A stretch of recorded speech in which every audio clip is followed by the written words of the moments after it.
그날에 여호와께서 그의 견고하고 크고 강한 칼로 날렘 뱀 리워야단, 곧 꼬불꼬불한 뱀 리워야단을 벌하시며 바다에 있는 용을 죽이시리라.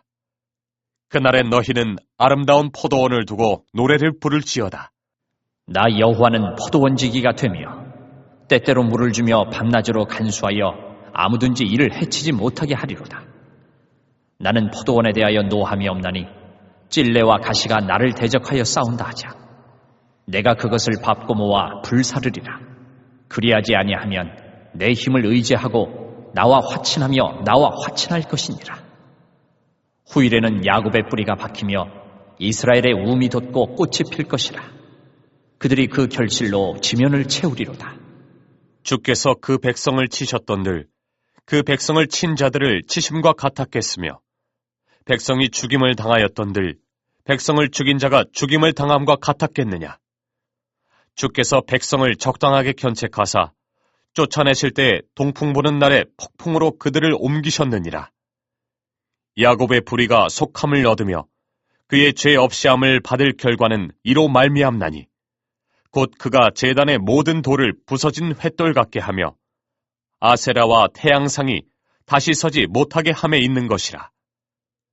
대저 견고한 성읍은 적막하고 거처가 황무하며 버림받아 광야와 같은즉 송아지가 거기에서 먹고 거기에 누우며 그 나뭇가지를 먹어 없이 하리라.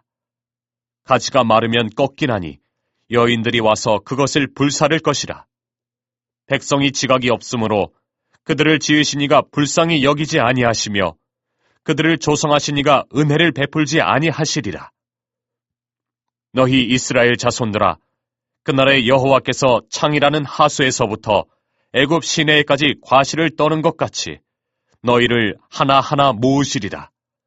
그날에 큰 나팔을 불리니 아수르 땅에서 멸망하는 자들과 애굽 땅으로 쫓겨난 자들이 돌아와서 예루살렘 성산에서 여호와께 예배하리라. 오늘의 밥 시간입니다. 오늘은 강복절이고 우리 부산 한성교회가 매년 가지는 8.15 전교인 수행의 날입니다. 나라를 찾은 기쁨을 기념하고 또 우리 마음속에 영원한 하나님의 나라가 충만하기를 소망합니다. 이사야서를 보면 심판의 말씀과 함께 구원과 위로의 말씀이 동일하게 주어집니다. 이사야의 앞부분은 심판의 말씀이 주를 이루고 후반에는 위로와 격려, 회복의 말씀이 많습니다. 이것은 당연한 것입니다. 앞에서 말씀을 드렸듯이 심판의 날이 곧 구원의 날이고 심판을 통해서 하나님의 백성은 깨우치고 하나님께로 돌아오기 때문에 이렇게 심판과 구원은 동시에 일어나는 것입니다. 그런데 이 심판이라는 것이 다 같은 심판은 아닙니다. 이스라엘에게 있어 심판은 사랑이며 하나님의 우리를 위한 축복입니다. 그러나 이방에 대한 심판은 말 그대로 심판이고 파멸이고 지옥입니다. 7절에 보시면 주께서 그 백성을 치셨던들 그 백성을 친 자들을 치심과 같았겠으며 백성이 죽임을 당하였던들 백성을 죽인 자가 죽임을 당하는 것과 같겠느냐. 하나님께서 택하신 백성들이 범죄하였을 때에 징계하시는데 그 징계는 이스라엘을 공격한 자들을 치심보다 훨씬 덜한 것이고 다르다는 것입니다. 이스라엘 백성들이 범죄하였을 때 하나님께서는 아수르와 바벨론을 징계의 도구로 삼으셨습니다. 이스라엘을 그들에게 붙여서 이스라엘이 함락되고 백성들이 포로로 잡혀가게 하셨습니다. 그런데 아수르와 바벨론은 이 이스라엘을 함락시킨 후에 가장 큰 문제는 교만하게 되어서 자신들의 힘으로 그 모든 것을 이룬 줄 알고 큰 소리 쳤다고 그랬죠. 그리고 하나님의 그 뜻 이상으로 악하게, 포악하게 행했습니다. 이 모든 것을 보시고 하나님께서는 아수르와 바벨론을 징계하셨습니다. 근데 이스라엘 백성들은 아수르나 바벨론을 징계하시는 것을 보게 되면 이스라엘 백성들이 당한 징계가 훨씬 덜하죠. 심판의 정도에 있어서 택하신 백성들이 받은 심판과 이방 열국에 대한 심판은 차이가 있다는 것입니다. 그럼 구체적으로 어떤 차이가 있습니까? 8절에 보시면 주께서 백성을 적당하게 견책하사 쫓아내실 때 동풍 부는 날에 폭풍으로 그들을 옮기셨느니라. 주께서 백성을 적당하게 견책하사 하나님께서 택하신 백성들을 심판하실 때 적당하게 했다는 겁니다. 예. 뭐 이런 표현이 적당할지 모르겠지만 죽지 않을 만큼 때렸다는 겁니다. 예. 가리고 깨달을 만큼 때리고 하나님께서 요량으로 하나님의 택한 백성들에게 이렇게 혼을 내셨다는 거죠. 그러나 하나님을 떠나 우상을 섬기는 이 이방 열국에 대한 하나님의 심판은 완전히 다릅니다. 11절에 보면 가지가 마르면 꺾이나니 여인들이 와서 그것을 불사를 것이라. 백성이 지각이 없으므로 그들을 지으신 자가 불쌍히 여기지 아니하시며 그들을 조성하신 이가 은혜를 베풀지 아니하시리라. 그들을 불쌍히 여기지 아니하시며 은혜를 베풀지 않는다고 했습니다. 이것이 무서운 것이죠. 우리가 이 땅을 살아갈 때는 때로는 어려움을 겪는 것은 그냥 겪는 것이 아닙니다. 여러분, 하나님의 사랑입니다.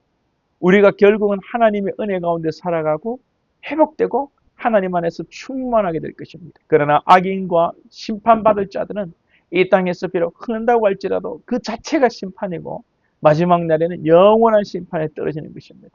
그러므로 우리가 세상 사람들과 다를 바 없는 인생인 것 같고 때로는 우리가 세상적으로 더 못한 삶을 사는 것 같고 어려움을 당한다 할지라도 낙심하지 마시기 바랍니다. 모든 것이 하나님의 우리를 향한 사랑이고 적당한 하나님의 인도하심입니다. 우리를 하나님의 사람으로 빚어가시는 과정입니다. 적당하게 우리를 이끄십니다. 우리에게 너무 많이 주면 우리를 교만할까? 또 우리를 너무 어렵게 살면 또 너무 낭망할까? 하나님은 적당하게 우리에게 알맞게 안성맞춤으로 인도하시는 것입니다. 진리에 거하는 자는 성령이 임한 자는 이것을 믿을 수 있고 하나님의 말씀을 믿기 때문에 견딜 수 있고 장래에 우리에게 부어질 영광을 소망할 수 있게 됩니다. 여러분들 다 믿으시고 깨달으시고 견디시고 계시지요? 더욱 장차 우리에게 나타날 영광을 사모하시기 바랍니다. 장차 영광이 어떻게 나타납니까? 12절 13절입니다. 너희 이스라엘 자손들아 그날에 여호와께서 창이라는 하수에서부터 애굽 시내까지 과실을 따는 것 같이 너희를 하나하나 모으시리라. 그날에 큰 나팔을 불리니 아수르 땅에서 멸망하는 자들과 애굽 땅으로 쫓겨난 자들이 돌아와서 예루살렘 성산에서 여호와께 예배하리라. 이 말씀을 문자적으로 보고 이스라엘은 이스라엘을 중심으로 역사를 이야기하지만 영적으로 이 말씀을 받을 때에 하나님의 택한 백성을 하나님의 나라로 부르시겠다. 그 의미입니다. 앞에 26장 15절에도 보면 이스라엘의 경계를 확장하신다는 말씀을 볼 때에 단순히 이스라엘만이 말하는 것이 아니라 전 우주적으로 인종을 넘어서서 나라를 넘어서서 하나님이 택하신 그 백성을 회복시키시고 하나님의 나라로 인도하신다는 것입니다. 여러분, 우리의 유일한 소망은 하나님의 나라에 참여하는 것입니다.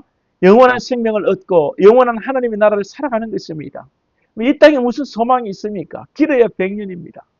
우리가 이 땅을 살면서 그렇지만 물론 일용할 양식을 위해서 기도하고 이 땅에 제목도 있지만 궁극적인 우리의 소망은 주님께 있고 주님의 나라에 있어야 됩니다. 이 믿음으로 이 세상의 고난도 이겨내시고 또 하나님의 특별한 훈련 속에서 고통이 있다 할지라도 잘 견디시고 인내하고 승리하는 우리 모두가 될 수 있기를 축복합니다.